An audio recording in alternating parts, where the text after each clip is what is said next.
Time to get a little sloppy with it. Yesterday we talked about basic supplies for beginners at art journaling, and I know I talked fast and all the things. That's what I do. Today I'm going to show you how to prep pages ahead of time. So what I've been doing in my art journal for my 100 days of art journaling is working within like a 10-minute time frame. But when you do that, sometimes you want to do things that take longer to dry than 10 minutes. And a way that you can get around that is by prepping ahead of time. I'm going to show you while I'm doing it how you can adhere papers to your art journal using matte gel. Now this is an artist medium that you can get at Michael's or at your local art supply store. It can be expensive, so use a coupon. And this functions similar to Mod Podge. When it's sealed, it's a little easier to work on than Mod Podge. I find Mod Podge remains a little bit tacky for my taste, but this dries out pretty well and it dries nice and clear. Now there are many ways to use this, but I'm going to show you specifically how to use it to adhere papers to art journal pages so that you can later put color and marks and all sorts of other things on top of them. The supplies I'm using today, my art journal. This is a Jane Davenport watercolor journal I got from Michael's. It's watercolor paper. You can see that some schmutz from a different page I did got on there, and that's okay. That's what art journals are for. So I've got my matte gel that I'm using. I've got newsprint that I'm going to use to put under my pages to protect the pages underneath so that they don't get glued together. That's my goal with these, is to slap this underneath the pages. Now you can use newsprint to protect against, if you're using sprays or any kinds of paint, or you can decide not to and say, fuck it, it's okay. But sometimes you want to protect, and that's what I'm using the newsprint for. And reminder, these newsprints that get like paint and stuff on them from when you use them as protection make great papers to use in your art journal later. I've got a couple of spreading tools. I'm not sure what I'm going to use. I have my handy palette knife that I use for more than just cutting washi. I've got a cheap ass paintbrush, and I've got my gift card that I use to spread things. All right. So these are kind of my various tools that I'm going to use. And then the final thing that you need, of course, is paper. So I have some different papers from my stash. I've got a piece of ledger paper. I've got some deli paper, which I can talk more about in a later art journaling episode, but I've just there's different paint on this.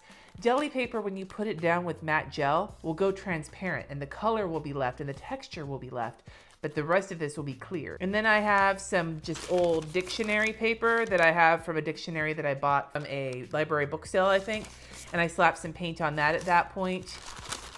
And then I have a piece of music that I got from a thrift shop. So I picked these papers up. I hope I'm not horrifying anybody with the fact that I tear these up, but I get books or things that I know I'm never gonna read and use these. So I'm gonna take some of these papers and I'm just gonna adhere them to these 2 pages. And that means when I go to art journal on top of these, that'll already be dry and ready for me to start farting around with it. Next thing you wanna do is start deciding kind of what paper you wanna use. So I know I want to put deli paper. I think I might save the ledger paper. We've got this music, and then we have this. So I think, okay, I'm going to start with the regular book paper, and I'm going to tear this a little bit and kind of tear a piece of it. We'll use this one, and I think I'm going to use this non-painted side.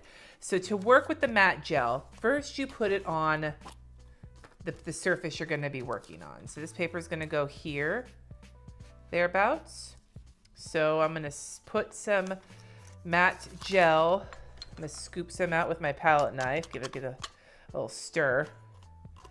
Scoop some out with my palette knife and spread it on the page. And then I'm going to take my Michael's card and I'm just going to kind of spread it out to where this puppy's gonna go. Okay, it's spread out. Now I'm gonna take this, I'm gonna put it painted side down, and I'm gonna smear this on. Any spots that I missed, whoops, it's okay. That's why you art journal, because this shit gets sloppy. I'm gonna try and make sure that everywhere's got a little bit of this stuff to adhere it to the paper. And then I'm using the art. Now, remember when you're spreading out with something, you can use something like this to kind of burnish is a word, to spread it down.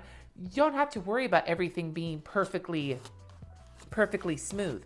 It's okay if it has bumps. It's art journaling. Texture adds to it. When you have texture, it shows up later when you paint on top of it. So I'm just gonna rub down. Oh yeah, I'm gonna rub down a little bit more on top, just a thin layer to kind of stick it to it. And this thing is kind of on, and that's gonna start to dry. Now, I'm gonna add some more paper to it, but this time I think I wanna add some painted paper to it. I'm gonna tear another piece off and I'm gonna put it, oh yeah, here we go. I tear another piece off and I'm gonna put it here, maybe. So I'm gonna add a little bit more medium, a little bit there. And grab this puppy. You might wanna keep paper towels nearby to wipe your hands off because you're gonna get sticky and gross while you're doing this. If you're not cool with getting sticky and gross, art journaling might not be for you, or you can, but you'll have to use like other methods because some of the times art journaling tends to be nasty or at least sticky feeling, which can be nasty depending on what the stickiness is. That's what she said. Now I'm not putting a ton extra on top. There's some underneath to hold it and there's some on top, but you don't want to slop so much stuff on because A, this shit's expensive, and B, you want to make sure that it's thick enough to adhere but thin enough to not glop it up. There's other mediums you can use to create super bumpy texture. This is not one of them. All right, so you have these guys on here, and I think I might want to add a little bit more paper here. Maybe we'll take this piece.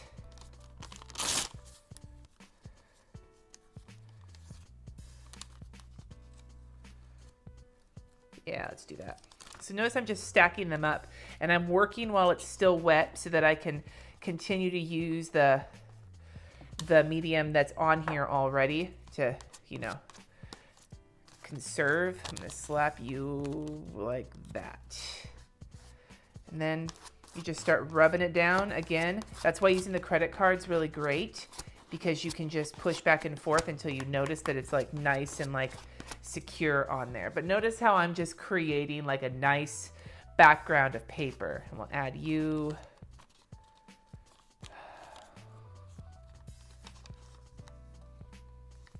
Right here.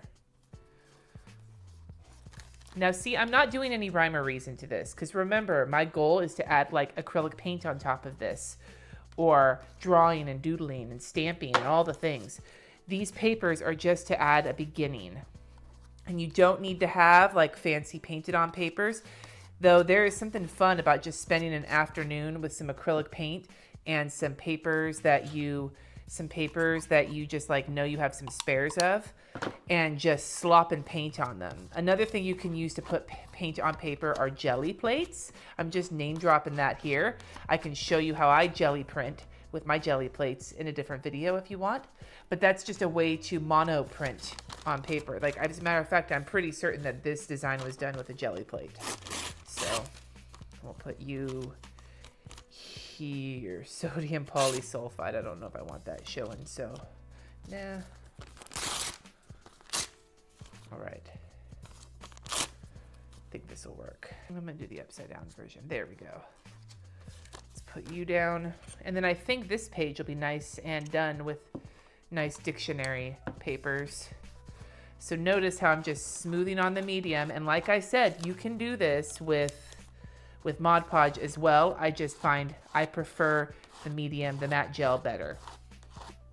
Okay, now I'm just gonna give this whole thing a nice little rub down and that can dry. And that's one page. And this is ready for me to art journal on top of once it has finished drying.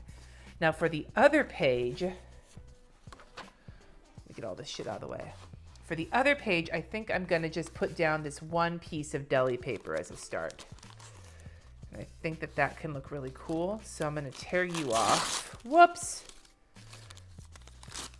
Okay. There, and then I think I'm gonna, is this gonna be the right size? A little smaller. That's gonna be the base for my art journal. Now you're gonna see what happens with deli paper when I put this down. So I'm gonna take, this time I'm gonna work with my shitty paintbrush to start, okay? And I'm gonna pick up some matte gel. So you got a nice little chunk of schmeg there. And I'm gonna spread this on here, just get it off the brush. Then grab my credit card and just give it a nice coverage. Again, it doesn't have to be super neat. It can be sloppy. You're fine with sloppiness with art journaling. That's why it's art journaling. This is not meant to be perfect and beautiful. And now I'm going to start spreading this on, and notice how the paper is going transparent on the page. You see how like the back color of the paper is starting to go away? That's the beauty of deli paper. So I'm going to add a little bit more on top, and I think this time I'm going to spread with my brush a little bit. Grab some extra, kind of drop it on top to kind of get it going. And then once that's done, I'm going to go back to my card and I'm going to start rubbing it down.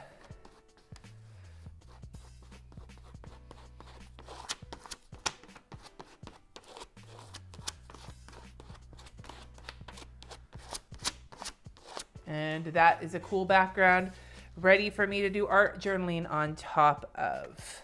You can dry it with a heat gun, or you can just let it dry overnight or whatever, which is what I generally prefer to do, is to let it dry overnight because lazy. But that way, for the next 2 days that I do art journaling, I have backgrounds already ready to go. You take the backgrounds, you grab yourself a couple colors of paint, you grab a couple colors of paint, you grab a paintbrush, you set a timer, and you go to town on it. And that is a way to just get some creative juices flowing. So that's a way to prep your pages ahead of time. I have other ways to prep, using stencils, using spray ink, using watercolors, and we could talk about those in a future video if you'd like to see them. So let me know what you think in the comments. Are you enjoying seeing these kind of little tips for art journalers to get going? Thank you so much for watching. Subscribe if you haven't already, and I will see you next time.